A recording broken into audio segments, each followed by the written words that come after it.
La longue cohorte de près de 40 milliers de jeunes, tombés au champ d'honneur et au service des armes de la France, accompagnent l'histoire. On continue à écrire les pages d'histoire de la France.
L'armée française assiégeait Puebla.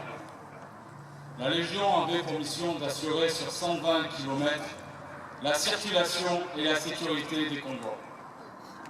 Le colonel Janegro, qui commandait, apprend le 29 avril 1863 qu'un gros convoi, emportant 3 millions en numéraire, du matériel de siège et des munitions, était en route pour Puebla.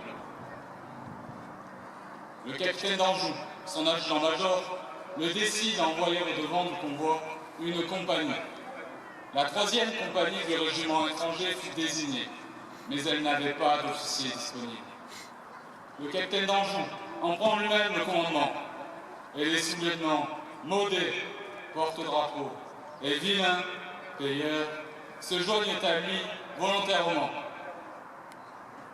Le 30 avril, à 1h du matin, la 3e compagnie, forte de 3 officiers et 62 hommes, se met en route. Elle avait parcouru environ 20 km quand, à 7h du matin, elle s'arrête à Palo Verde pour faire le café. À ce moment, l'ennemi se dévoile et le combat s'engage aussitôt. Le capitaine d'Anjou fait former le carré et tout en battant en retraite, repousse victorieusement plusieurs charges de cavalerie en infligeant à l'ennemi des premières pertes sévères. Arrivé à hauteur de l'auberge de Cameron, vaste bâtisse comportant une cour entourée d'un mur de 3 mètres de haut, il décide de se retrancher pour fixer l'ennemi et retarder ainsi le plus possible le moment où celui-ci pourra attaquer le convoi. Pendant que les hommes organisent à la hâte la défense de cette auberge, un officier mexicain, faisant valoir la grosse supériorité du nombre, somme le capitaine d'Anjou de se rendre. Celui-ci fait répondre: « Nous avons des cartouches et nous n'en avons pas !» Puis, levant la main, il jura de se défendre jusqu'à la mort et fit prêter à ses hommes le même serment. Il était 10 heures. Jusqu'à 6 heures du soir, ces 60 hommes qui n'avaient pas mangé ni bu depuis la veille, malgré l'extrême chaleur, la faim, la soif, résistent à 2000 Mexicains. 800 cavaliers, 1200 fantassins. À midi, le capitaine d'Anjou est tué d'une balle en pleine poitrine. À 2 heures, le sous-lieutenant Glenton, frappé d'une balle au front. À ce moment, le colonel mexicain réussit à mettre le feu à l'auberge. Malgré la chaleur et la fumée qui viennent augmenter leur souffrance, les légionnaires tiennent bon, mais beaucoup d'entre eux sont frappés. À 5 heures, autour du sous-lieutenant Maudet, il ne reste que 12 hommes en état de combattre. À ce moment, le colonel mexicain rassemble ses hommes et leur dit de quelle honte ils vont se couvrir s'ils n'arrivent pas à abattre cette poignée de braves. Un légionnaire qui comprend l'espagnol traduit au fur et à mesure ces paroles. Les Mexicains vont donner l'assaut général par les brèches qu'ils ont réussi à ouvrir. Mais auparavant, le colonel Milan adresse encore une sommation au sous-lieutenant Maudet. Celui-ci la repousse avec mépris. L'assaut final est donné. Bientôt, il ne reste autour de Maudet que 5 hommes. Le caporal même, les légionnaires Cato, Wenzel, Constantin, Léonard. Chacun garde encore une cartouche. Ils ont la baïonnette au canon. Et réfugiés dans un coin de la cour, le dos au mur, ils font face. À un signal, ils déchargent leur fusil à bout portant sur l'ennemi et se précipitent sur lui à la baïonnette. Le sous-lieutenant Maudet et 2 légionnaires tombent, frappés à mort. Même ses 2 camarades vont être massacrés quand un officier mexicain se précipite sur eux et les sauve. Il leur crie: « Rendez-vous! Nous nous rendrons si vous nous promettez de relever et de soigner nos blessés. Et si vous nous laissez nos armes !» Leur baïonnette reste menaçante. « On ne refuse rien des hommes comme vous !» répond l'officier. Les 60 hommes du capitaine d'Anjou ont tenu jusqu'au bout leur serment. Pendant 11 heures, ils ont résisté à 2000 ennemis, en ont tué 300 et blessé autant. Ils ont, par leur sacrifice, en sauvant le convoi, rempli la mission qui leur a été confiée. L'empereur Napoléon III décida que le nom de Cameron serait inscrit sur le drapeau du régiment étranger, et que de plus, les noms de d'Anjou, Guilin et Maudet seraient gravés en lettres d'or sur le mur des Invalides à Paris.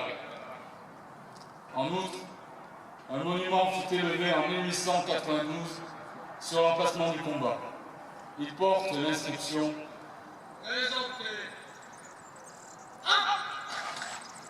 Ils furent ici moins de 60, opposés à toute une armée. Sa masse les écrasa. La vie plutôt que le courage abandonna ses soldats français le 30 avril 1863. À leur mémoire, la patrie éleva son hymne. Depuis, lorsque les troupes mexicaines passent devant le monument, elles présentent les armes